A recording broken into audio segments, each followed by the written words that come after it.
Hello, everyone. I'm so sorry. I'm like 20 minutes late. I've been having technical difficulties. Real bad. Real bad. I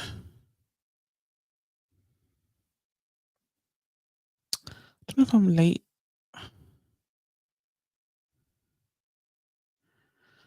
I generally do not know if I'm live on TikTok or not.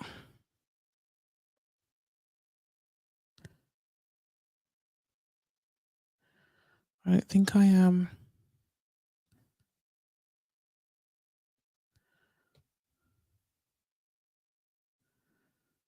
Hey, everyone. How's everyone doing? Thank you for jumping on the live if you're here. I'm struggling because I was supposed to be on TikTok live as well. I just don't think it's working, which is annoying. I played Sims earlier on TikTok live and it was working. So I'm just trying to figure out. I do apologize. I'm about 20 minutes late at the moment. 20 minutes late. I'm so sorry. But just bear with me. Literally, technical difficulties.co.uk has been stressing me out. Just please bear with me. If I can't connect it in the next couple of minutes, then I'm going to just give up and continue. But it would have been nice if I was on TikTok live. But if you're joining me, thank you for joining. Thank you.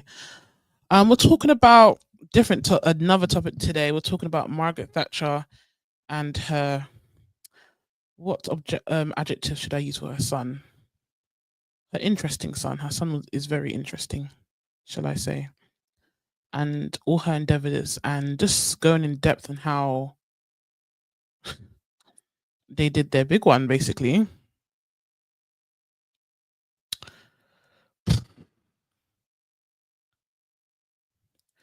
Guys, I don't know why it's not working. Okay, yeah, we're just gonna have to go TikTok live on my phone because it's just not connecting. Give me a second. I'll be ready in like 2 minutes. 2 minutes.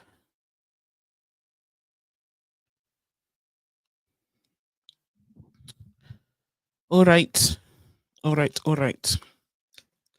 Let's get started. Let's get started. Okay.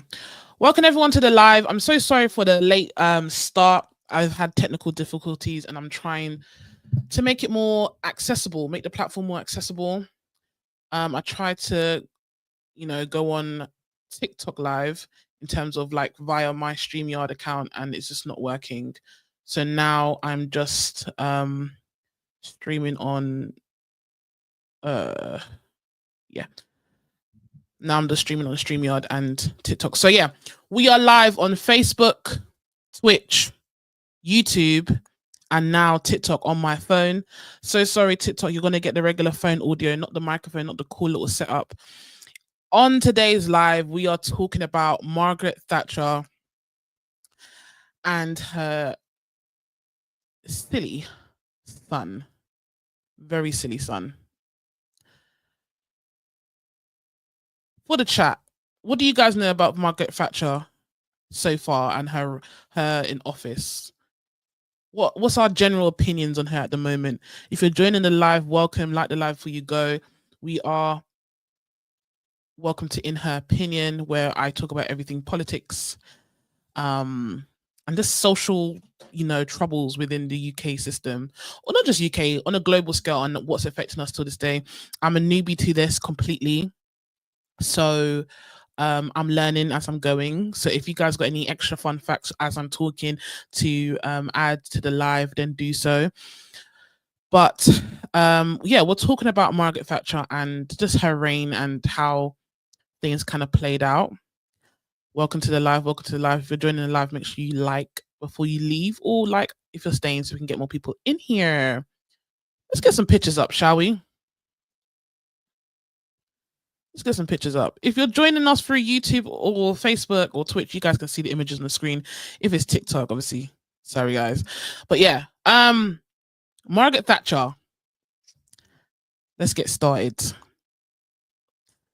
Let's talk about why I wanted to talk about this. I started this new journey simply based on trying to just kind of understand the world a bit more. I feel like I've been very politically illiterate and neglectful of all of these decisions and changes and wars and all this stuff is going on, and not realizing how much it impacts me to this day. So with and also just being curious as well. I like a bit of knowledge. Why not? You know. So with that, we have followed a very interesting trail. This is episode 3. First episode, we spoke about Diane Abbott and Kemi Badenoch. Second episode, we spoke about Congo and their genocide, which was crazy because we're seeing it go full circle again. And you're going to see elements of the same cycle, just elements of it, especially when I start speaking about Mark Thatcher within this live. Now, I've lost 20 minutes of this live so far, so I need to get going. So I'm hoping I can finish everything within an hour and a half. Guys, every time I do a live, I have done extensive research. I've done my due diligence to try and give you factual information and obviously entertaining opinions and everything so we can interact. But let's start. Margaret Thatcher. Right. Margaret Thatcher, if you don't know, was the UK's first female prime minister, first and only. We haven't had anyone ever since. Currently, we have ever since. We've had Liz Truss. That's crazy. What am I talking about? We've had Liz Truss. We've had Theresa May. We've had a few people, but she was the very first prime minister in the UK. She reigned, I believe, from 1979 to 1990, because I think John Major was the prime minister that took over her after. So I believe that was her reign. So she must have won like 1 or 2 elections, because I think in the UK it's every 4 years, right? If you guys have any fun facts, by the way, just put it in the chat. We are talking today about Margaret Thatcher and her her time in office in the UK, and how her decisions has impacted us to this day. Right. So yeah. So when she came in, they called her the Iron Lady, the trailblazer. She put her fist down on different causes. She was a big advocate for the free market. She wasn't a fan of unions. We're going to get into all of that. As a person, even though she grew up middle class in very humble beginnings, she ended up leaning very, very right wing. She was very smart. She studied chemistry in Oxford, but politics clearly was her calling at one point. I couldn't really find much information about her, how she kind of landed on politics, but when you go to institutions like Oxford, you will probably land somewhere within that realm eventually. And she did. So before she became prime minister, her early political career, she joined the Tory, i.e. Conservative Party, in the early 1950s. Yes. And then she became the MP of Finchley by 1959. And her position was the Secretary of State for Education and Science under Prime Minister Edward Heath at the time of the Conservative Party. So Conservatives was ruling under that time, and that was her job role. Now, let's just set pace on how her reign began. There's an interesting story that I heard about but didn't know the full extent, because obviously this was before my time. I just realized my camera's not even facing me. Sorry, my main camera here. Sorry, guys. Hey. Before my time, and they called Margaret Thatcher the milk snatcher. And I'm like, the milk snatcher? What's the milk snatcher? Tell me more. I want to know. What does that mean? So this name, apparently, she couldn't live down, because while she was the Secretary of State of Education and Science, that means she had access to funds when it came to the educational system in the UK and how things are managed within that. And in 1971, Margaret Thatcher ended the provision of free school milk for children ages 7 to 11. I mean, this is something that's happened again during COVID times. We had what's his name? Rashford, football player, had to step in to help feed kids during COVID. So this is not new, but she definitely set pace because at the time there was like a raw effort type of reform, welfare reform plan. So one of them, obviously, within the education system, kids were given like free school meals, free milk, which is one of them. Just to help with nutrition, because these are all the after effects of war. So they were still upholding that plan.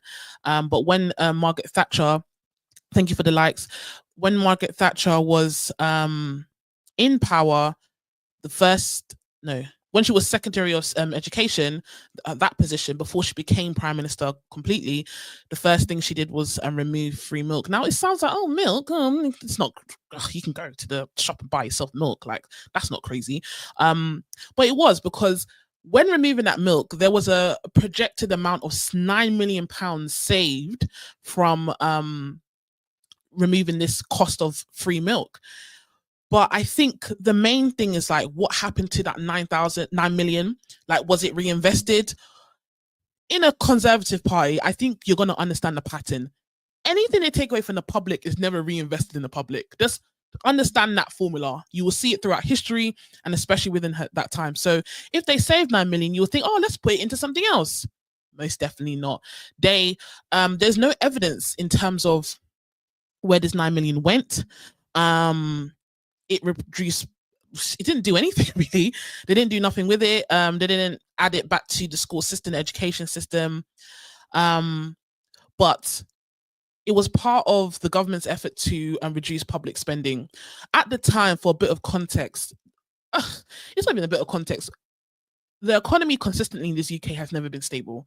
We have gone through wars, a lot of things over the last 100 years specifically. So at no point in time has there been a stable economy. So when new governments come in and be like, we're going to stabilize it, we're going to do this, it has never been stable. I don't remember in my own personal lifetime, and it's almost 30 years I've been living, there's been a stable government. So I can only imagine in the 1940s, 50s, 60s, 70s, 80s, wherever there was a stable government. So they like to use that excuse of they're trying to stabilize the government. So their obviously option of stabilizing the government is, with her first act, was removing free milk, which saved £9 million, where we don't know God where this £9 million went to. Hello. No, you're not the only one on here, love. Abdul. We are on Facebook, YouTube, and Twitch. So we got other people talking in the chat. If you guys have anything to say, put it in the chat. We're talking about everything Margaret Thatcher and her son, Mark Thatcher, and their shenanigans. I hope this live is more interactive. I have a lot more people in this live this week, which I'm really, really excited about. Let's make it happen. Let's make it fun. So yeah, that was her first kind of way of showing how she likes to do her politics. Where is my mouse? Come on, mouse, go back to the screen. There you go. Right, so let me come back to the main screen on my StreamYard. Give me a second, guys. Hello. Okay, so catch up. So essentially, when it came to that, taking the milk away, the government saved money on milk for poor kids to balance the books, basically, to help to make the government funds look good, to make our accountancy look good, just to fill out any holes that they've messed up along the way, basically. So that money never went back into anything. It just went back into the whole of the budget of the UK and disappeared somewhere in the system, as per usual. One comment I do want to make that you're going to see a pattern of here is that people really think that this UK is honest, that and people in Parliament are not being bribed, are not being funded in any way. Trust and believe it's happening. Okay, and this is one of them, because no one can tell us where exactly every single pound went to with this 9 million. But we're going to move on. So when Margaret Thatcher was the Secretary of Education, this was during a time where there was a big crisis in the Conservative Party. Now, we've seen the same reflection in recent years. Like the last term, I think the last few years was just very terrible. There were having prime ministers back to back. You know, was it Liz Truss and then it was Rishi Sunak or someone else before that? It was just crazy. Everyone kept on resigning. So the same type of situation was happening back then in the 1970s. Specifically, here's some points here. They lost 2 elections in 1974. The first ended in a hung parliament, and the second was a clear win for Labour. They couldn't control major strikes, especially by miners. We're going to go into that, or stop the country from having to use a 3-day week. The third one is they were seen as failing on the economy and overall leadership. So that's the same thing. Conservatives come in, give to the rich, give to the rich, give to the rich, realize, oh my God, the economy is topsy-turvy. People are complaining. Economy is unstable, and then we're back to square one. It's exactly the same thing, guys. Nothing's changed. And that's why it frustrates me when people vote against their own interests. But we'll get into that. We're going to throw some opinions soon. If you guys are joining on YouTube, Twitch, or Facebook, make a comment. You know, let me know what you guys think so far of this live. TikTok, hey TikTok, like the live. Let's get more people in here. We are talking about everything Margaret Thatcher and her son, Mark Thatcher. But yeah, we're just starting on the journey of Margaret Thatcher at the moment. We're moving on to how unstable the Conservative Party was at that time, just before she got sworn in. But yeah, so who was the Prime Minister again? Edward Heath, that's it. Margaret Thatcher worked under Edward Heath. And at the time, many Conservative MPs thought Heath was out of touch, lacked charisma, and couldn't win power again. But that guy refused to step down at the time. And having a female prime minister was basically unheard of, really. So before she became the Iron Lady, that dominant force that she was, people saw her, you know, it was a male-dominated party. Women wasn't really respected like that. She also came from a middle-class background, which wasn't really in line with the Conservative look. You know, she wasn't an elite. She wasn't a part of the Eton crowd at all. But she was, you know, she did have strong right-wing views, which to some may seem extreme as well, as we go into detail. It's a bit crazy, but when the next run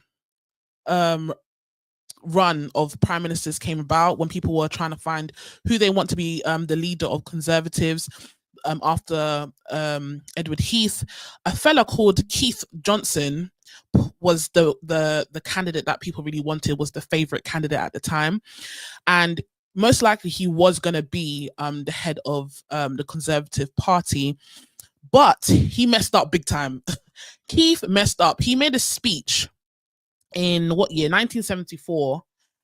And he said some crazy stuff that basically got him cancelled. So yeah, in the 80s, or the late 70s, sorry, they were cancelling people as well. The cancel culture has forever been there.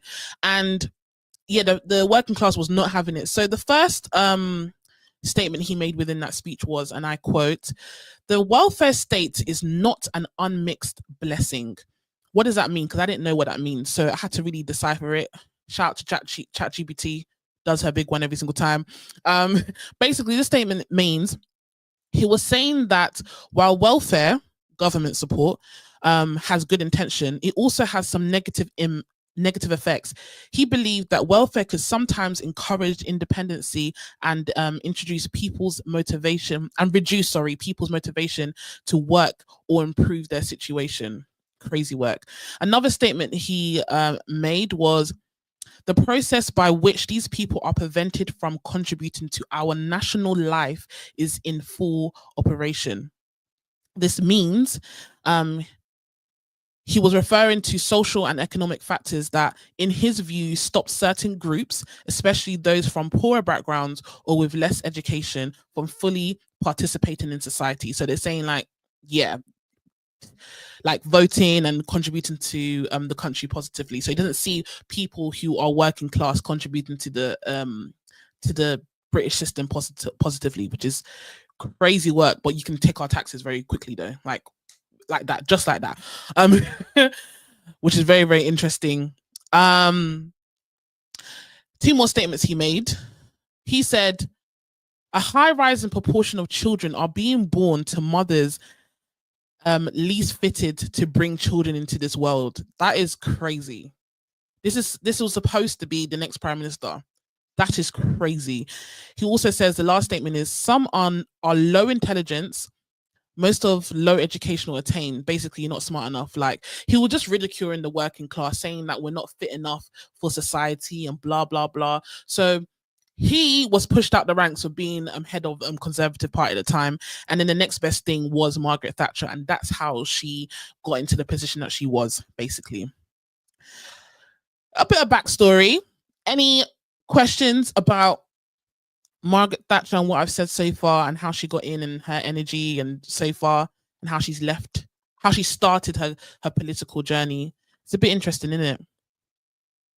Someone said, "Hey girl, been following you for a minute. Love the hustle. Thank you so much. I appreciate you. If you're watching the live and you like it, please like the live, so we can get more people in here. That's on TikTok. Same goes to you guys on Facebook, YouTube, and Twitch. I'm really trying here. I'm loving this political journey I'm on. It's really, really fun. So yeah, moving on. What are you moving on to? So we're going to go talking to like what Margaret Thatcher's like mindset, her political standing was at the time, because I don't think people really understand what was going on in there to help her get to where she needs to go to. So this is her political positioning at the time. Margaret Thatcher was deeply influenced. Let me start again. I can't speak. Margaret Thatcher was deeply influenced by free market economics. She was deeply inspired by the communists. What's that book? What's that statement called? The communists. Is it referendum? There's a book that Friedrich Hayek wrote. I can't remember what it's called, but basically it shows the plan of communism and how it's good, and da. Basically, she supported that to some degree. She also believed in limiting government and letting the market decide. So she didn't want the government to control stuff. She wanted the free market. When we say the term free market, it's basically allowing free movement, individualism within business. So instead of the government controlling it, we have government milk, this is the price, take it. It's more like, instead of the government having milk, Chloe has milk, you have milk, that one has milk, and you can do what you want with it, basically, and price it how you want. She believes in that over basically government run things. So she saw things like unions, anything united front with the working class, she hated it. She didn't like trade unions, she didn't like public services, and the idea of collective struggle as an obstacle that held Britain back. So unity wasn't her bag. She said, you got to be individual, everything needs to be private. This is not for me, basically. This mindset drove her to fight unions, privatize industries, and shrink the welfare state, reshaping Britain into more market-driven, individualistic country. We can see that today. Great. So we're going to go through some of the policies that she's done and its impact till this day. There's a few that kind of still impact us, but there's one specifically that stresses me out, and I'm going to have a little bit of a hot debate on it, and I'm hoping that you guys are interacting with it also. If you're on TikTok, welcome. Make sure you like the live. Keep liking the live. I want more people in here. Next time I'm going to try and actually properly connect to TikTok live. I've been trying to. It's a bit hard, but just keep liking till your fingers hurt. If you're joining live now, welcome. We are talking about Margaret Thatcher and her son, Mark Thatcher, and the shenanigans, and how their decisions over 35 years ago is still, even 40 years ago, is still affecting us till this day. We are now going to start talking about the policies and acts that Margaret Thatcher did that is still affecting us till this day. Minors. Minors not as young people as in digging for resources, minors, okay? In the UK specifically, I believe we do only coal mining. Correct me if I am wrong. But yeah, so miners. Thatcher aimed to break the power of the coal miners, the coal miners union as part of her borderline plan to reduce union influence. The government planned to close unprofitable coal mines, which threatened the livelihoods of thousands of working class miners and their communities. This led to widespread economic devastation in mining towns, massive unemployment, and the breakdown of tight-knit communities. Thank you for liking the live. So when it came to employment at the time in the UK, union-based industries gave a lot more stability when it came to work. We're going to go into how privatization created more of an unstable workforce, such as involving more part-time work, part-time contracts, 0 hours. You know, when you worked for governments, work was kind of guaranteed in a sense to some, you know. So she didn't want this at all. The mining towns that were affected the most was in places like South Yorkshire, like Barnsley and Doncaster, Nottinghamshire, Yorkshire, Wales, and parts of Scotland were hit the hardest. So that's where mainly of these coal mines are. But yeah, essentially the working class was affected. We're always affected for the most part. And I'm not trying to be like, oh, Margaret Thatcher's bad. There are parts within my research that I slightly agree with, not really, because I feel like the cons are more heavily impacted than the pros. Hence why I don't believe in politics you can be all the way left or all the way right. There has to be a middle ground in terms of decision making, and that's the problem I believe we have right now. That you either have to be left or right. I do feel like Labour is no longer just left. I do feel like they're kind of getting to like left-centered / right-centered, because we have to be real with ourselves. We can't go all the way left and we can't go all the way right. Anyway, so these are how the workers were affected in detail. So obviously they lost their jobs. Thousands of miners lost their jobs as the mines closed. They caused sudden severe unemployment in towns.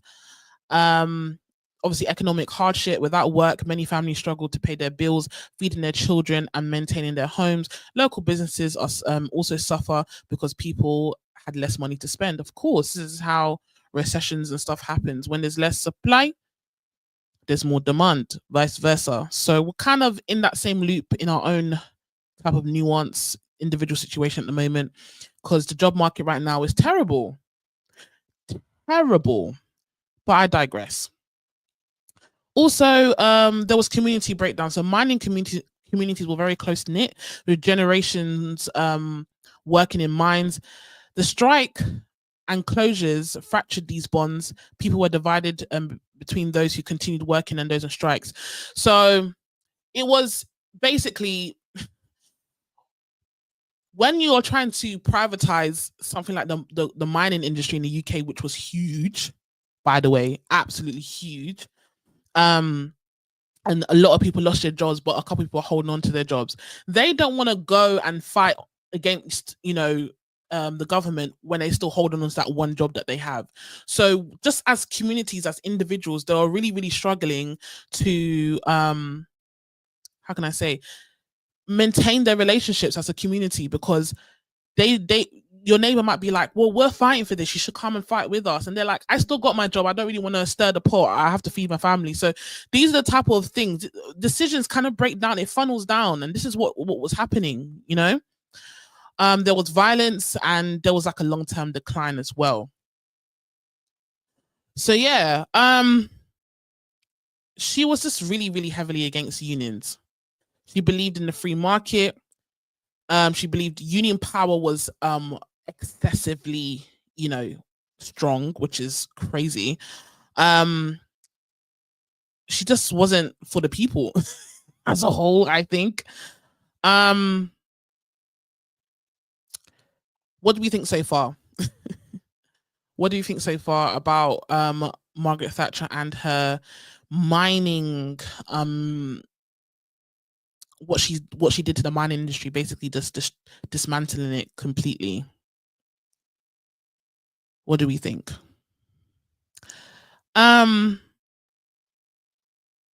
Moving on, shall we? Shall we move on? Yes, we shall. The deregulation of job jobs under job insecurity. Is it insecurity? Hold on, let me make sure I'm saying that right. I don't want to come here and people saying you're saying things wrong. Yeah, so deregulation of job on basically unstable work under Thatcher. So this is the second thing that she did. So the government pursued a policy of deregulation, which aimed at freeing businesses from what they saw was excessive government control and union interference. This was basically, I feel like they were like covering certain acts with lame excuses. So what I mean is, she will say things like, the union has too much control, but you know what you want. You want money. You want a free market. You want people to. We're going to talk about it because she disguises a lot of nonsense. I'm telling you right now, we're going to talk about it. So yeah. So where am I? This was part of the broader goal to create a flexible labor market and revive the business economy by making it more competitive globally. Yeah, so they wanted the UK to be more accessible to the free market, i.e. trading, stocks, that type of vibe, because at one point in time we were very, very like unionized, government-led, and she didn't like it. Now, we're going to go into it, but I have a very mixed view about it. I'm a yes and a no person in certain elements, but the cons always outweigh the pros in this situation. Always. So before Margaret Thatcher got in government, this is how the economy basically felt like or looked like. Britain had many stable full-time jobs, especially in manufacturing, mining, and heavy industry. Most workers were unionized, which helped protect their job security, wages, and benefits. And that was the main two. That was the main two. But what Thatcher did basically, through deregulation and weakening unions, her government encouraged businesses to cut costs and avoid union rules. So by cutting costs and ignoring the unions, not supporting them in any way, this led to companies creating more different types of contracts like what we see today, which is part-time contracts, temporary contracts, 0 hours, just different forms of work, which created instability basically. Then also the benefits of these jobs often didn't come with strong protection benefits or steady hours, and we see it to this day. The unions that I know, unionship is struggling in this UK. Like the teachers union struggling, in the corporate world is struggling also. I remember when I was at work and I was getting bullied. What are they called? Is it AFCAS? What are they called? What's the union called? Something AFCAS or something like that. And it wasn't much help. It was really, really hard. I think the unions that are trying to really, I think the strongest unions right now in the UK is like the RMT, which is like the for public transport. Public transport has been doing their big one. I'm not gonna lie, their contracts are sweet. So the RMT has been doing their big one. So yeah, what do we think about unions in the UK at the moment? What are you guys' opinion so far on unions? Do you think they were a good thing or a bad thing? So as an individual, I would think they're a good thing as a working class person. But on a economic scale, on a bigger scale, do you think unions were good? That's the question. If you're joining TikTok live, welcome. If you're going to leave, that's fine. Just make sure you like the live before you go. Like. Let's get more people in the live.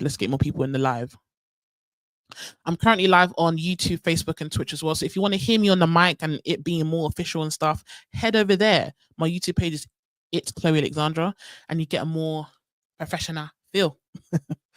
We're talking about all things Margaret Thatcher and Mark Thatcher. It's going to be saucy, guys. It's saucy, saucing up already. I'm just trying to give a skeleton, a little bit of a backstory as to what's going on. Right. Where are we? So, shall we move on? The next one I want to talk about is right to buy. Right to buy is still ongoing now. Hopefully you guys know what the right to buy scheme is about. Does anyone know what the right to buy scheme is about? Yay, nay? thumbs up if you know what it's about, and I can move on. No, I'm joking. I'm still going to explain it regardless. But if you know what the right to buy scheme or you've heard of it before, give me a thumbs up. That will help me know that everyone's engaging. Right to buy. If you don't, put a thumbs down. I don't know what the right to buy scheme is. Tell me about it. I'll tell you all about it. I'm going to tell you regardless. You know what I mean? Right. So, right to buy. This is a scheme that Margaret Thatcher implemented. Okay. So, trying to get my mouse back. Where's my mouse gone? Come back to the screen, girl. There we go. Cool. So, the right to buy scheme.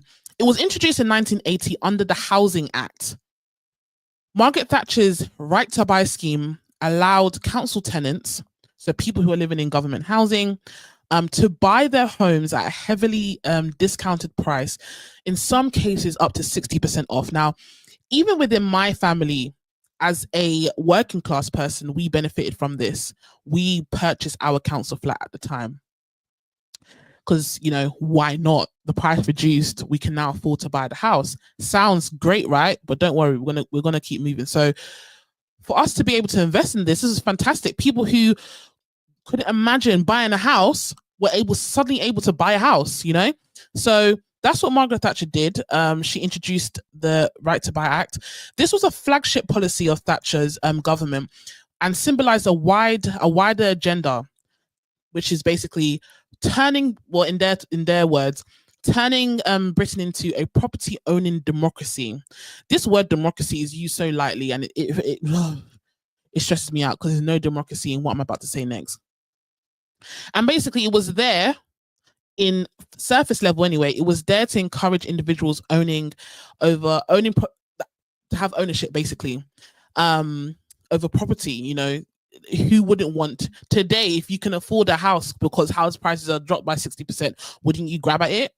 You know, so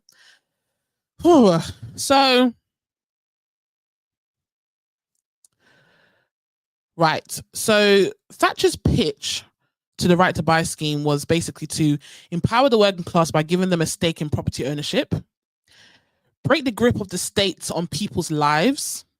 Okay. What does that mean? People having housing, people having accommodation. I don't see what issue that is. What? But okay. Promote self-resilience, responsibility, and investment. So what I don't like about people with conservative views is them believing people who live in social housing, council housing, are not responsible or have any self-resilience. I would believe that they are the most hardworking people you can find. You don't know how people's lives have gone, how people's lives have aligned to get them in a position that they are now. But they are working, and they're working hard. So what is the matrix here for laziness, for unintelligence, for irresponsibility, because you're in council? What I need to know, what is the matrix for it? Because I don't understand. I'm not saying that there's not people in the system that take the piss, that could do better. I'm not saying that. In every system there is, even the people in the top 1%, there are people that can do better. But for the most part, I genuinely believe that this formula of you live in social housing, council housing, that equals that you're lazy and you can't do better in life, adds up together. That doesn't make any sense to me personally.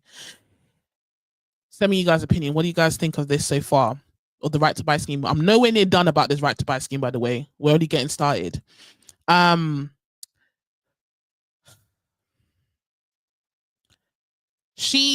of the quotes she said towards this right to buy scheme is that home ownership is the cornerstone of a free society. Mom saying you can remix words, you can spit lyrics, but what's happening behind closed doors? Okay, we're still on the positives now. Obviously, it was hugely popular. My family was wrapped into it as well, so I understand. By the end of her term in office, over 1 million council houses has been sold. 1 million. That is crazy. Yeah.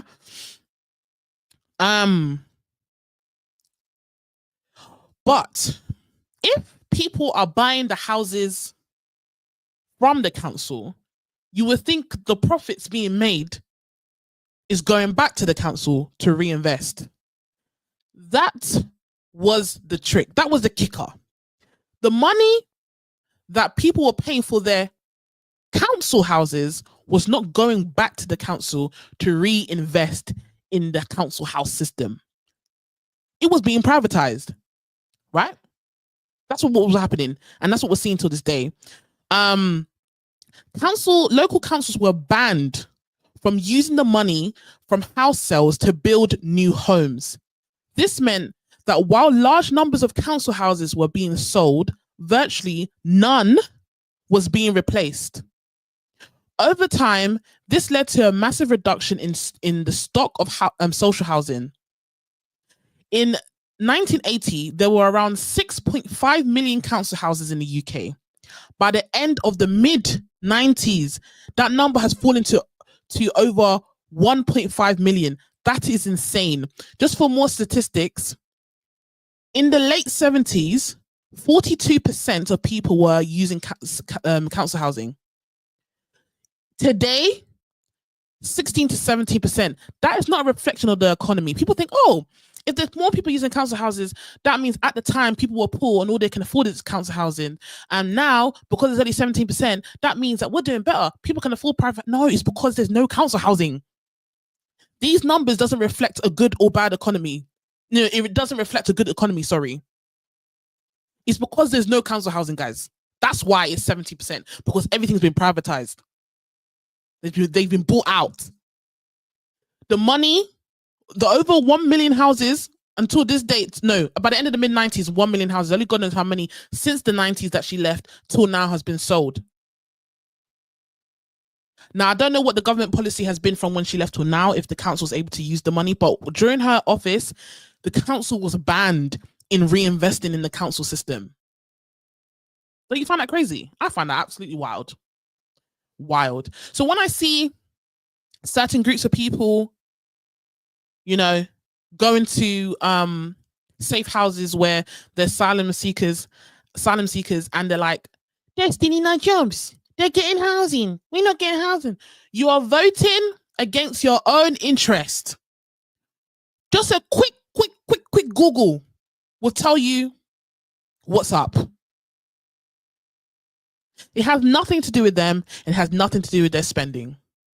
Do I feel like there's people within a system that can, you know, that are taking a piss and doing too much? Yes, but they are so insignificant to the scale of corruption that's going on right now.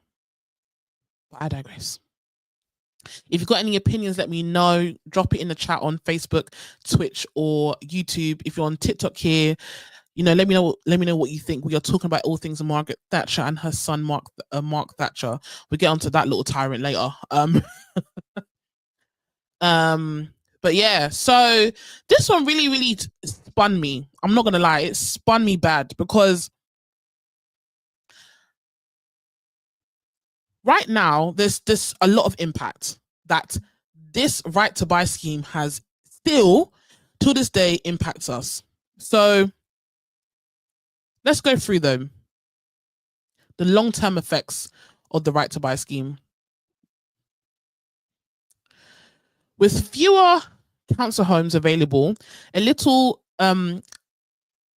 basically there was nothing to be rebuilt. I think I've already glossed over this. Yeah, there was a rise of landlords, private landlords, when it came to this rent to buy scheme. And again, people be like, what's wrong with that? And like, I'm not 50-50 torn. I see the opportunity in which people can own their property. I don't see anything wrong in privatization in certain element, like in what this scheme is. I don't see the negative in it, in terms of individuals, like everyday people, being able to own their own homes. The issue is that the homes were owned by the council. Why didn't they let the council use that money to reinvest? That's what I have an issue with. So it was like a Ponzi scheme to me personally. Right. Yeah, so there was a lot of, you know, a rise in private landlords, homes getting higher. It fueled obviously a housing crisis, a shortage of affordable homes, soaring rent prices. We're still seeing it to this day, and a generation of people that are priced out of home ownership. Raise your hand if you're lucky to own a home. God bless you. I hope one day I can, but right now is looking impossible for me, and I'll be totally honest. Impact on the working class when it comes to this scheme is what seemed like a gift to the working class became over time a barrier for future generations of working class families, and is what it is. Is hard. It's hard. I had someone in my comments the other day. I was talking about how 70% of 18 to 25-year-olds voted to remain in the Brexit referendum vote. And I had someone saying, you're probably from London. Go live up north or something. You can find a house for 180k. Just move. That's not the point. That's not the point. The point is, can I even afford the 180k? Because once the house is full of, I've got 180k, my job's in London, or a lot of people who are in corporate jobs, they're in metropolitan cities. I can't go to one small village somewhere in Newcastle when the jobs are in Manchester, Birmingham, London. It's not easy. People can't just get up and leave. But anyway, cool. So it's not like I can't find housing that's affordable within the UK. It's the fact that it's the location. It's the location. The next thing that Margaret Thatcher did was she sold off public services. So yeah, privatization under Thatcher was the transfer of public-owned industries and services into private hands. A core part of her economic ideology, she believed that the state had grown too large, too inefficient, and too involved in people's lives. So what did she sell? She sold obviously the council housing stock, because it was a stock of housing. So she sold that to the right to buy scheme, and then recovered the funds. Only God knows where that money went. She sold British Gas. She sold obviously BT, British Telecom. She sold British Energy. She sold water companies in England and Wales. She sold British Airways, bits of British Rail, which obviously now as a whole is privatized. I think TfL is the last little sliver bit of transportation that's government led. And she also sold the manufacturing industries like this British Steel, British Aerospace, which I believe is now owned by BEA Systems, and the Rover Group, which is a car manufacturing company. So she sold all of that. She said, y'all can have it. We can put it in the stock market, get your shares, do what you want to do. That's what she was doing. So it's very funny. It's very, very funny how much this woman sold. Now, let's talk about the positives in selling public services. Let's just see how it is. If you're joining the live, welcome. Make sure you like the live so we can get more people in here. Today, we're talking about all things Margaret Thatcher and Mark Thatcher, because these two were tyrants. We are about 3 policies in to Margaret Thatcher. We have spoken about her right to buy scheme just now. We've also spoken about her attacking miners and unions, and we're now talking about her selling public services. So what are the positives of her selling these public services? So apparently this encourages ordinary people to invest in stocks. Is there an issue in people buying stocks? I personally don't believe there's any issues in people buying stocks. Now, if you're watching on TikTok and you want to hear me on the mic properly, you can head over to my YouTube channel. I'm live on there. I'm just using my phone on TikTok here. So do forgive me if the audio quality is poor. I can't hear because I'm using headphones right now, but I'm trying my best. I'm trying my best. Right. So is there any issues in people buying stocks? No. Is there an issue in privatizing everything and not providing the educational standpoint of what stocks and shares are to the general public that probably wouldn't have knowledge to? Yes, because when people were able to buy these stocks and shares, even though we should do our own due diligence, but at the time, this wasn't the system of the UK. Everything was owned. So when you suddenly enforce this new system with no education, people are going to buy these stocks thinking, okay, I got money, and then they're going to try and get the money back, cash out the stocks early, and then the stocks are back on the market. And that's how all these private, these 1% companies and people will come in and just grab all the shares, meaning that the people that it was for to buy these shares don't own it anymore. And that's where we are now. How many people, if you line up 10 people in a room, tell me how many of those people, on average, you pick 10 random people on the road, tell me how many of those people actually own stocks? Not a lot. There's no matrix. I haven't discovered this myself, but I believe I'm going to stand with my own ideology. You wouldn't find many. I'm telling you for free. But yeah, so that's the positive that they say. But the negative is that, as I just said, many working class investors sold their stocks quickly for short-term profit. Because when all of these things are happening, the economy is getting higher, everything's getting higher, they need this money. So they're not thinking about, oh, let me leave this stock here because maybe the stock will go low and the supply will go up. I mean, I don't know how stocks work very well, so but I get the general gist of it. But yeah, the knowledge isn't there, essentially. Thank you for liking the live. Keep liking it. Let's get more people in the chat. Essentially, the knowledge wasn't there. So the working class people was cashing in their shares early, and then large institutions, corporations, owners, people with money were buying them out. And now we're in a system where hardly the general public are owning stocks and shares within these companies. So yes, she sold them. So when she sold British Gas, she said, hi, British society, you can buy some shares. Everyone said, yay. Then they said, oh, we can get money back. They cashed them out. Private companies bought them. Where's our investment now? Thank you for liking the live. Let's get more people in here. But yeah, that is her idea of a free market. She was a very smart woman. So when people say, oh, she couldn't foresee this. I didn't go to Oxford and I can foresee this, guys. It doesn't matter. If you're in a political position, you have to have foresight in decisions you're making. You have to. But because you're so for a cause, maybe because your moral compass is for that cause and don't care for context because that is not going to affect you because you are in favor of what you want, you're going to go ahead and do what you want to do. Do you know what I mean? We are talking about Margaret Thatcher and her son, Mark Thatcher, tonight. We're talking everything about her history, their history, and how it's kind of reflecting in today's world. So right now we're going through her key policies, policies. I don't know what the right word is, but in terms of what she has done and how it's still affecting us. So we've spoken about the right to buy scheme, how she introduced it in her while she was in office. She reduced housing prices to 60%.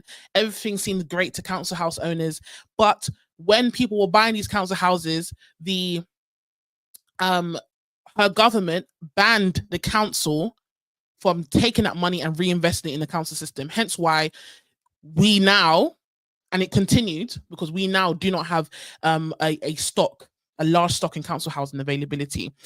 Before she was in office, the council housing 42% of the country was in council housing, and now there's only 17% availability of council housing, which is crazy work.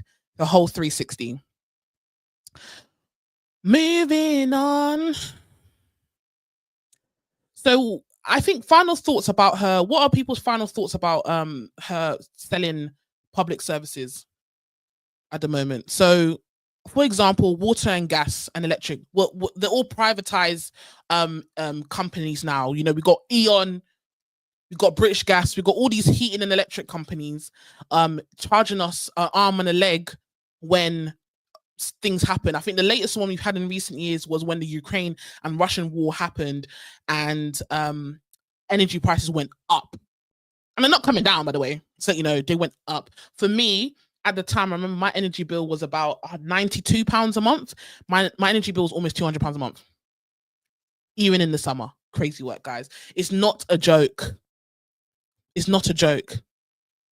I do believe certain industries or services should be government owned. I do believe electric, gas, water, all the essentials should be government owned, simply because they can regulate the prices efficiently. It's not about well, obviously there's gain in profit because they will be obviously charging the public. But I believe that if it was public owned, I agree. It's basic needs to. That's what I'm saying.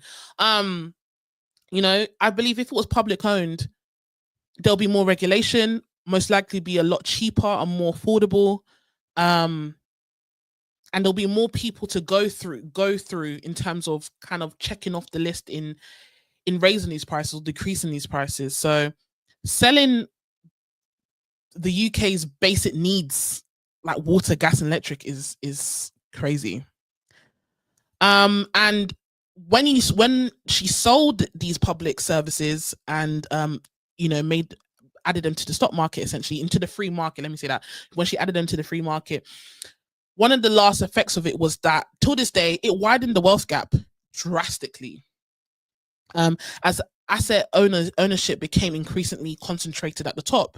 As we said, at first the general public was buying shares, they cashed it in quickly for short-term profit, and then the top 1% came in and took it all. So the wealth gap is crazy right now. Till this day, Margaret was doing her big one. So guys, that's about Margaret Thatcher. What do we think so far about, I'm calling her the Wicked Witch of 10 Downing Street. Not much of a fan, to be honest. I'm not much of a fan of UK politics in general. I don't really stand left or right. I'm kind of like in the middle, like not knowing what to do. Because I think things can be done within reason, but it's whatever. We got some questions, guys. Do you think it's possible for privatized industries like gas, energy, etc. can be government owned? No, not again. No. I mean, they can try. I think. I'm not educated in that field. I don't think, again, to that scale. Maybe they can have like a system for people who are maybe like in council housing or in a desperate position. So within this time, you know how they are in this country, they can be like, okay, you're going to be a part of this cohort. While you're in the system in this bracket, you can have access to this service, maybe. But yeah, why does she do that? Because she doesn't believe that the people should have strength in numbers. Everyone should be an individualist. Everyone should just fight for themselves. That's why she thought that. I believe that's how she came about anyway. Right. So let's talk about her son, Mark Thatcher. Oh, I don't want to swear on here because I just got out of TikTok jail 2 days ago. So we're gonna be PC up in here. If you're joining me on YouTube, Twitch, or Facebook, make sure you follow me. Support your girl. I've been on a good run when it comes to these lives. This is my first time on TikTok live when it comes to this series. This series is called In Her Opinion, where I give my opinion about everything social and politics that's going on in the world right now, because I like politics. I think it's a fun space to debate in, to gain knowledge in, to understand terminology, and just to widen your scope within things of the world. So that's why I'm doing it, guys. Hopefully you guys are liking it. This is episode 3, by the way, so you can watch episode 1 and 2 on YouTube. Right. Cool. Mark Thatcher. I didn't research any. I really love this. I randomly came across the live and I love it. I'm happy that you're loving it, man. Stay in there. We're getting onto the juicy stuff, because her son was a little tyrant. Flip. This man was crazy.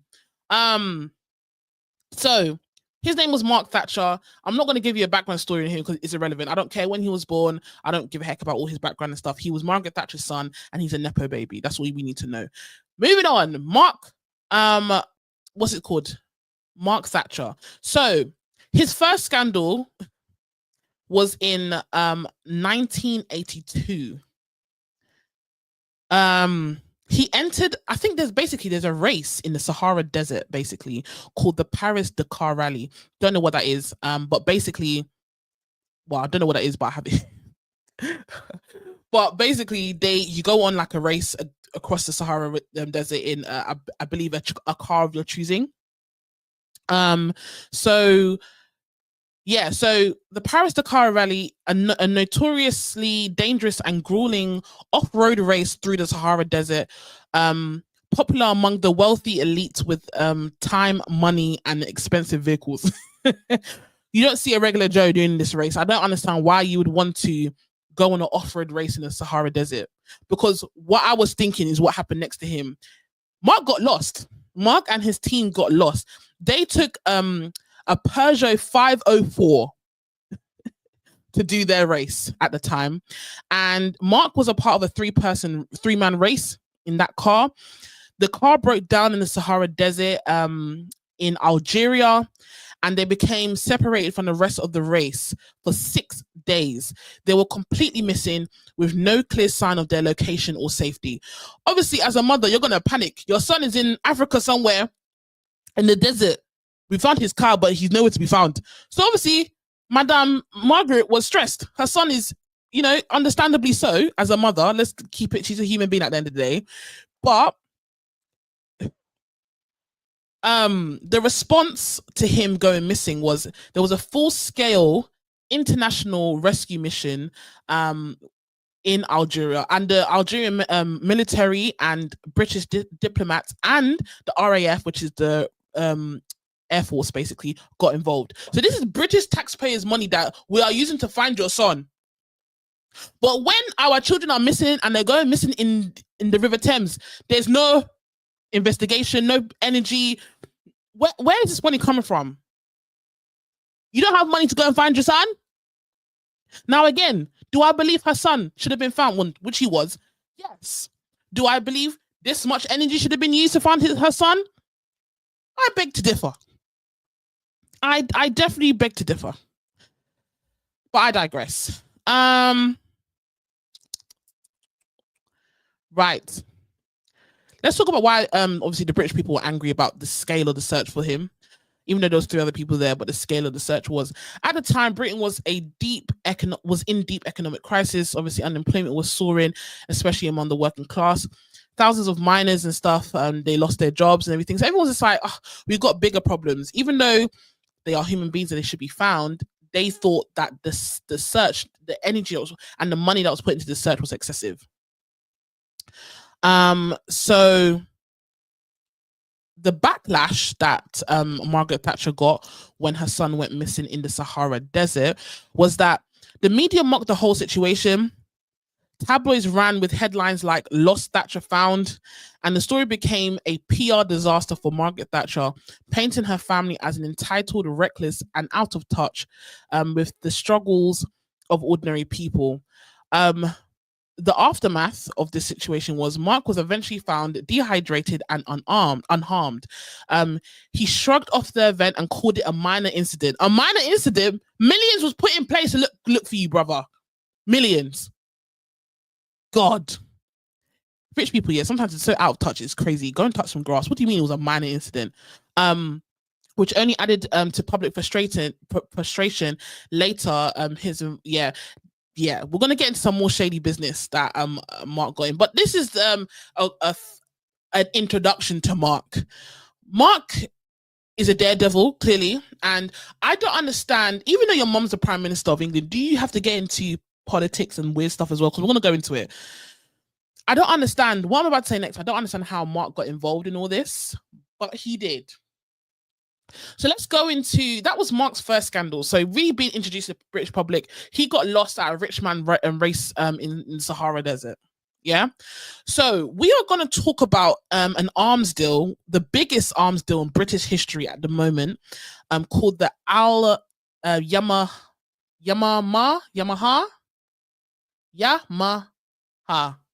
Sorry, guys. Anyway, it was a deal. An arms deal with Saudi Arabia.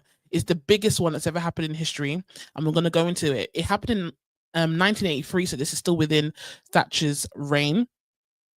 And the UK, at the time, the public company called British Aerospace, but is now BEA Systems, would supply fighter jets, weapons, military training, and support to Saudi Arabia. In return, Saudi Arabia didn't pay in cash, but they paid in oil, which the UK then sold onto the open free market. So basically, in very, very simple terms, UK, Saudi had a deal. They were exchanging, no trading. Saudi said, no, UK said, we'll give you this, which was, here's fighter jets, here's some weapons, here's some support. Now, I don't know what war or conflict Saudi was happening at the time that they needed this much stuff. I can investigate that later. But that was the exchange. And then Saudi said, I'm not going to give you the cash. I'm going to give you my resources. And you know, when it comes to economy stuff, resource is key, is king. And they said, okay, instead of money, here you go. I'm going to give you oil. And then the UK said, all right, oil, with the oil, thank you for giving us oil because we ain't got shit in England. We ain't got no oil here. We're going to take that oil and put it on the market and sell it. That was the deal, basically. So the deal was brokered and backed by the highest political levels, directed by Margaret Thatcher's government. But I guess you want to know more about the deal, right? So how big was the deal? The deal initially in 1985 was around £7 billion, but over time it ballooned to a drastic 43 billion. Some say even more, making it the largest UK contract ever. 43 billion pounds, guys. Do you know how crazy that is? That is absolutely crazy. So now where does Mark come into the picture of all this? During the deal, meddling Mark got into the deal because it was presumed that he was getting some funds, some bribery through the deal. So basically, I'm trying to find my part because I want to make sure I'm saying this correctly. Okay. Even though Mark Thatcher was never officially charged, it was widely believed he played the behind-the-scenes role in securing parts of the deal, using his connections and surname to gain access and influence. Reports suggest he was paid millions in consulting fees. What, telling them about millions in consulting fees, despite having no real experience in arms defense or in international diplomacy. Why are you speaking for your mother? Why are you there? It's the cash mullah. That's why I said at the beginning of this live, yeah, when people say, oh, Africa's corrupt, you coming here to our country because it's corrupt. It's corrupt. You don't think it's corrupt, yeah? Because they're giving you £300 a month for universal credit. You don't think it's corrupt? It's corrupt. It's so annoying. Africa says, Africa, at least, oh, it's in your face. It's there. Everyone can see it. It's an open book. You don't think it's corrupt? This Mark, he does more. Just wait. Let's finish this one first. I'm getting hot. I'm getting heated. Well, right. They always talk about Nigeria, but what are like? That's what I'm saying. They talk too much as if there's no corruption in this country. Anyway, critics argue he was able to insert himself through these negotiations solely because of his mother's position. So Nepo baby vibes, basically. Nepo baby vibes. If you're joining the live, welcome. Make sure you like the live before you go. We are talking about all things Margaret Thatcher, and now we are on her son, Mark Thatcher, just to show how corrupt this UK really is. Yeah. If you're on YouTube, Twitch, or Facebook, make sure you follow, subscribe. Would really appreciate it. This will help me keep going and find the momentum to keep doing these lives. This is episode 3, and it's all about Margaret Thatcher and Mark Thatcher. Right, let's keep it moving. So, being that this was the largest arms deal that the UK has ever done, as I said before, if you guys missed it, the country made 43 billion. Where did this money go? Where did the 43 billion pounds go? As you know, BEA Systems is now a privatized version of the previously public owned British Aerospace. What does that mean when a company's private? Class, were you listening all this time? When it's private, that means it's not going to us. It means it's going to them. So the majority of the money went to BAE, to their subcontractors, their manufacturers as well, to build equipment and hire UK workers and engineers. Okay. And also BEA made an enormous profit from the deal. It transformed them into a global defense giant. So that deal, exactly, straight into their pockets. Straight into their pockets. So because BEA is now private, with this deal, they are on the top 10 or 5 global defense companies. This now I'm worried now. I'm now speculating here. Let me just come off script for a second. I'm now speculating that if we do go into war, is BEA obliged to be like, okay, we're in UK's in war, we now need to go? What if we don't have enough funds to support this? Do we have, I don't understand. Can someone enlighten me? Am I making sense what I'm asking here? Because if BEA was British Aerospace, publicly owned, and now is a private company, BAE, I keep saying BAE, sorry guys. If BAE is privately owned now, if we go into war, I don't know if they're our main suppliers, but are they obliged to help us or not? What happens? I don't know, guys. I don't know. All right, so scary. That's another thing we should look into. What else happened to this 43 billion pounds? Right. Ministry of Defense. A portion of the deal was channeled through the Ministry of Defense, also known as MOD, especially for training and support. I think my dog's been very well behaved. He's been on the floor here. Besha, you want to come and say hi? Besha, come.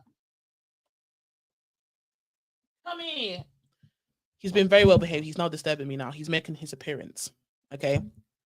Besha, say hi to the live. We're talking about Margaret Thatcher. Okay. You need to listen. If not, no dinner for you. Right. Okay, let me put you down. You wanna go downstairs? Bye-bye. All right. Cool. So he's been sleeping here all this time. He just woke up, so now he's ready to investigate the house. So that's fine. Cool. Where are we now? Ministry of Defense. That's where we are. Welcome to the live. If you come to the live, make sure you like the live. We are talking about everything Margaret Thatcher and Mark Thatcher and how all the decisions is affecting us today. Because I think it's important we all know in detail and debate about it and talk about it. Because I'm learning things too. I am not a professional by any means. I'm just a curious political person who wants to know more about what's going on. But right, let's move on. Because I've got half an hour left. I need to leave my house at around 9:15. So I've got to rip through this stuff. We're almost done, guys. We're almost done. So we'll talk about the Ministry of Defense and how basically right now we're talking about a contract, an arms contract that the UK has had. It is the biggest contract that we've ever had, and it's accumulated up to 43 billion. So now we're talking about where those funds actually went to, okay? And how Mark Thatcher obviously got some bribery money, some embezzling money through this scheme as well. And many people, I'm pretty sure it wasn't just him. It's a lot of money circling. Right, so Ministry of Defense, they also, some funds help sustain parts of the UK's defense industry, but these were often not evenly distributed across the regions and industry. Of course, that's why they're always doing these adverts. I'm from Carlisle. What's that military advert? I'm not coming to Carlisle. I'm so sorry. Or wherever you want me to go. You should have the money to be, we shouldn't have military adverts. You should just have it. Find a way, recruit another way. I'm from Carlisle. You that's from Carlisle, it's not for me. Huh? All right, so also 43 billion. Another point was made. There was a lot that was unaccounted for and hidden. A significant portion of the deal remains missing in action, MIA. Investigations reveal secret payments commissions, and kickbacks estimated to hundreds of millions, maybe even billions. These payments allegedly went to Saudi royals and their intermediaries, intermediate. Wow, my English is not happening today. I'm not even trying. You know what I'm trying to say. UK-based middlemen and consultants and offshore accounts. UK don't have bribery, no? There's bribery. There is embezzling. There is kleptomania. There's a bunch of thieves. They're everywhere. They're everywhere. I'm telling you now. 43 billion. Do you know how much 43 billion can do? None of this money, by the way, I'm telling you, this is the biggest arms contract we've ever had. There was 43 billion pounds circulating over time, and not one penny entered the UK social system with the people. Not one. Not one. Not one p. And people want to vote for Conservatives. Even people voted for Labour, I question them sometimes. I know we've been blinded by Labour as well. Who do we vote for? Guys, I don't know. That's your decision. But at this point, it's ridiculous. It's ridiculous. The third scandal that really shocked me in my research when it came to Mark Thatcher was that he plotted a coup on the president or prime minister, I don't know what they use in this country, but in Equatorial Guinea. Equatorial Guinea, fun fact, is the only Spanish-speaking country in Africa.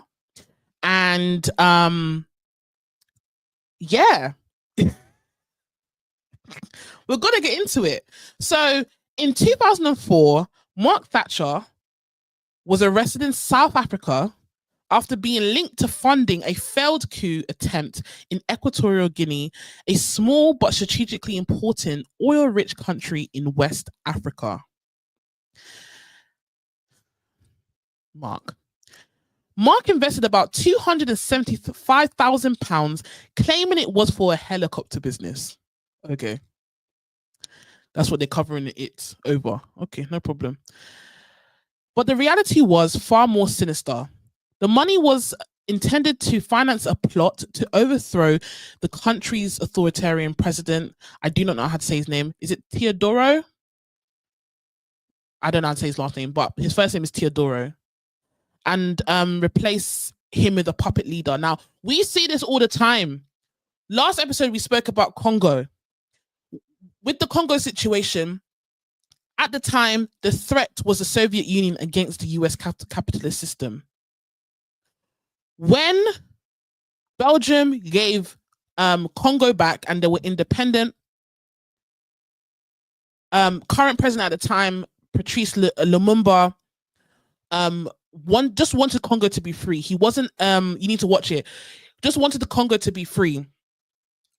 He wasn't communist by any means. He went to the United Nations and he went to the US state to ask for help of financial support and just to support them because they were being impacted by the Cold War simply because Congo was resource rich. US and the UN, United Nations, I have to highlight that, did not help them. Then he turned to the Soviet Union, not because he wanted to be a communist, simply because he just needed help. No one was helping him. You gave us our country, bam, like that, and didn't give us any support plan, pack. No handover, no nothing. You just dashed us the country like that with no help. Yeah? Then when Lumumba went to the Soviet Union and the US heard of this, they said, oh no, he can't go with them. We got to get rid of him. Then the US, the CIA, put a coup on Lumumba and put Mobutu in place as a puppet to put there so the US can access Congo's resources. They killed, with the help of Belgium, killed Patrice Lumumba so they can put Mobutu in place. Mobutu was a kleptomaniac. He was a thief and he sat there and the US was funding him and his lifestyle and everything. They were embezzling. Civil workers, people were getting paid. Congo was just going downhill because they needed a puppet at the top to access the resources that they wanted. But when the Soviet Union went down, there was no threat anymore. That's what I'm saying. They always scream democracy, but put puppet leaders in Africa. I'm telling you now. So Mark thought he was a big guy, and he tried to do the same thing to Equatorial Guinea. But they caught him. They caught him. This is what we keep seeing. Why is Africa so bad? Why? What's going on? Go back. This is so great. Go back since you've got such a they keep stealing from us. You guys continue. You won't leave us alone. Do you know what colonizer that is very quiet nowadays? I've not heard much about them. Is Portugal. The Portuguese was a tyrant. I'm just sidetracking a little bit, yeah. Portugal is very quiet. They're really enjoying their Lagos and Algarve by the seaside because we don't hear nothing from them. Do you know how much trouble Portugal specifically? Of course, we're not even talking about France or UK yet. Flip. It's bad. And the worst part of the Lumumba coup was that they flew him. Don't get me started on Portugal. Portugal stresses me out. They flew him to a secluded area with his comrades, shot him, went back to get the body the next day, and dissolved his body in sulfuric acid, and kept 2 of his teeth, which was discovered in 2016. They kept 1 tooth. I don't know where that tooth is gone, but they gave the other tooth. This is the only remnants of Lumumba left, by the way. In 2022, that's when his family got the only remnants of this man's body. Do you know how sick that is? Bruh. Yes, so ACID dissolved him. Dissolved him. Guys, crazy work. Right. So this is what I'm saying. So we're talking about coups. That's how I kind of sidetracked there. But yeah. Sorry, I lost track where I was. Equatorial Guinea. Yeah, so he was trying to finance a plot against overthrowing Equatorial Guinea's president at the time, Teodoro, and to try and put a favorable puppet leader in there, obviously for foreign interest. A coup plan involved mercenaries, weapons, illegal military operations, all organized without official sanctions and oversight. I want to know, was this independently led or was he told to do this? Because there's no way. He's Margaret Thatcher's son. He holds no political standing. So who is telling him to do this? Who's puppeteering him to do this? Do you know what I mean? Exactly. That's the question. That's the question we need to ask. Mark pleaded guilty to violating South African law. He was fined. They didn't even put interest on the fine. They said, give me the exact same back. They said he paid £275,000, but they fined him £265,000. So where's the 10K gone? And he was given a suspended sentence of 4 years, meaning that he didn't serve any time, but he was on probation. Can you imagine? This man plotted to overthrow a country off the back of Britain, and all he got was a fine and a suspended sentence. That was a tap on the wrist. Right. The South African government publicly confirmed his involvement, putting the scandal in the international spotlight. So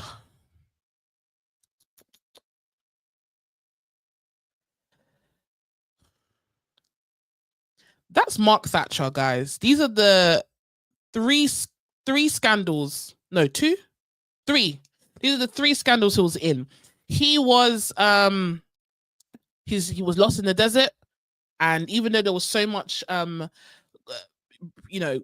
taxpayers' money in his search, he said it was a small misunderstanding. He minimalized it to nothing, where there's people who are lost and need the funds to find their loved ones, but no one wants to put money into that. What was the next one? In the arms deal, he obviously got some financial gain from that. That was the biggest deal that the UK's ever had, over 43 billion pounds over time worth of in that contract, and not one penny of that contract landed came back down to the UK people, not at all. And he also had the audacity, the absolute audacity to try and place a coup on Equatorial Guinea. I want to open a case to put him in jail because what? That's what I'm saying. It's crazy up in this dunya. These politicians are crazy. You think what you watch on TV when Denzel and Washington are fighting all these Olympus has fallen down. It's true. It's off. It's not just for entertainment, guys. It's inspiration. It's chaotic. It's EastEnders up in here. I'm telling you right now. I'm telling you right now. That's Mark Thatcher. We're on our final part right now. I'm so sad that this live is coming to an end, but I really enjoyed this one. I'm not going to lie. So, what is the aftermath? Where does Thatcher's Britain leave us? More than 3 decades since she left office, many of her policies' effects and still haunt us till this day, as we have discovered over this live. Her government's massive cuts on social housing and the introduction of the right to buy scheme meant millions of affordable homes were sold off, often ended up in the hands of private landlords. The result of it was a housing crisis that only worsened. Homelessness has soared. Families are often forced to sleep on the streets or in temporary shelters, something almost unthinkable before her time. Literally within the last 10 years, anybody looking for social housing that I've known of or seen online, they're always in like what was it called, like temporary accommodation for years or months. It's crazy. It's basic human rights to have shelter, and they can't even give us that. Job insecurity. Thatcher's drive to dismantle unions and deregulate labor markets created an economy where jobs security completely disappeared. I think this kind of reflected during COVID times when everyone was put on furlough. We can go into that later, but I was just like, yeah, it's affected us. Till today, millions survive on 0-hour contracts or short-term work or gig work. Right now, we know that the recruitment world, vacancies, there's nothing. It's not like there's nothing. There's not enough jobs, and it's saturated with candidates. And obviously, since everything's private, the companies are very picky. As a recruiting background I have myself, there is less supply of jobs completely, but the demand is crazy. So you might have like a job that requires 1 person and 500 people's applied. Of course, you're going to go through the application and see, oh, what's the best? Oh, I don't like it because that's literally what it is. It's a dog-eat-dog world right now, and it's a bit crazy right now. It's not fair. The NHS, a little highlight. So while Thatcher never fully privatized the NHS, her government introduced market-style reforms and funding cuts that set a dangerous precedent. Since then, public healthcare has faced chronic underfunding, staff shortage, and a long waiting times. The strain of the NHS is a direct legacy of the shift towards market logic in public services. And that is so true. One term that I hear a lot that these governments like to say, oh, if she had her way, she would have sold the NHS 100%. One thing they like to say in this NHS is that there's staff shortage. Wow, why can I shortages? Flip. Anyway, but yeah, they like to say that. Why? I don't know, because I don't think that there's a shortage in staff. I think there's an abundance of staff, hence why doctors are begging to get paid a decent amount. There's more than enough staff. Staff are leaving because you're not paying them enough. I know so many nurses and doctors who are leaving their job to become train drivers simply because their contracts are more beneficial to their lifestyles. I just have to say. How are nurses being paid £18 an hour? Excuse me? How are full-time nurses being paid £39,000 a year? 5 days a week, 12-hour shifts. Are you okay? Why are nurses and doctors paying for parking at a hospital? What? and they're there all day. That 12-hour parking is probably 3 of their hours at work. Okay. It's upsetting. People want to save lives, but the paycheck doesn't change. It doesn't make sense. If they can't feed themselves, they're not going to do it. It does not make sense. I'm telling you right now.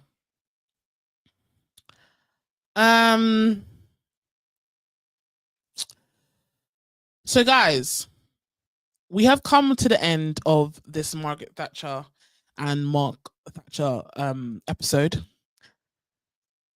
What are final thoughts? I think from what I've seen in my almost 30 years of living in general and living in this UK is that I will continue to never vote for Conservatives. I do need to decide what or who I want to vote for going forward, because I do believe voting is very important. I know what's his name, Jeremy Corbyn and Zahara Sultana can I don't know what they're doing. I think I need to look into your party a bit more. Can you speak more about Kemi at some point? I have. My first episode was about Diane Abbott versus Kemi Badenoch. So go on YouTube and watch that. It's my YouTube page. It's Chloe Alexandra. I have. Maybe into detail another day, but I do. My very first episode was about those two. So yeah, go ahead and watch that. I did want to say something. I've forgotten. Totally forgotten. Totally forgot what I was going to say. I've got sidetracked there. Yeah, go ahead and watch it, man. Do that. Leave a comment if you can. What should I talk about next? I do an episode. I don't have like a schedule. I'll be totally honest, guys. I do an episode every maybe other day or every other 3 days, something like that. Let me know what you want to talk about next. I was thinking, the US and UK war against Iraq. I definitely believe that was a genocide in itself, even though it started over the 9/11 allegations, or not allegations, it happened, sorry, for my language, but you know, I think the way they conducted it was wrong. And I've just been looking into it a bit more, and I definitely believe if that war happened in this now digital age, they wouldn't get the support that we would do now. I think it would still be a same Israel-Gaza type of reflection, because I think from what I've saw, I think about over 2 million people died during that war. Civilians, by the way, civilians. I think I'm making very harsh accusations here. Yes, I am Nigerian. Yeah, I definitely feel like we need to deep dive into that US and Iraq war a little bit, and well, us as well, because we are allies of the UK of America, so we were heavily involved in that as well. But what do you guys think? I should probably add that to my list. Today we had a good 2-hour session, almost 2-hour session on Margaret Thatcher and her son Mark Thatcher and the shenanigans. What are your suggestions? So yeah, let me know before I jump off. I've got like 10 minutes left. We can just have a chat before I go. So what's up? Thank you for listening though. Shout out to Muslim Files. My pronunciation is so crap, guys. I have dyslexia. Like all these words, like letters looking the same next to each other, fucks me up. I'm so sorry. But thank you for joining the live, man. Like, you know, if you can throw in a gift or something in there, I would really appreciate it. You know, support what I'm doing here. I'm trying to create a community. If you can gift, that would be great. And this took me a lot of time to put together, so the support is very, very needed. I also go live on my backup account sometimes now. It's Chloe Alexandra Backup, and I play Sims because I'm a Sim girl. See, I can be a serious babe and I can be a gamer, and I love it. I love that for me. That's what we're doing here. Do you know what I mean? So my Sims are going through a lot right now, so you can go and see. I put like reels and stuff of how the journey's going. If you just watch them, it's absolutely hilarious. So yeah. But before I leave, let me know what you guys think I should talk about next time. Right now on my mind, I feel like talking about the Iraq war that America and the UK had in the early 2000s. I've been following you from your podcast back in the day, but I didn't know you do lives. Oh, yeah, this is new. I didn't know I do lives either. I just got back.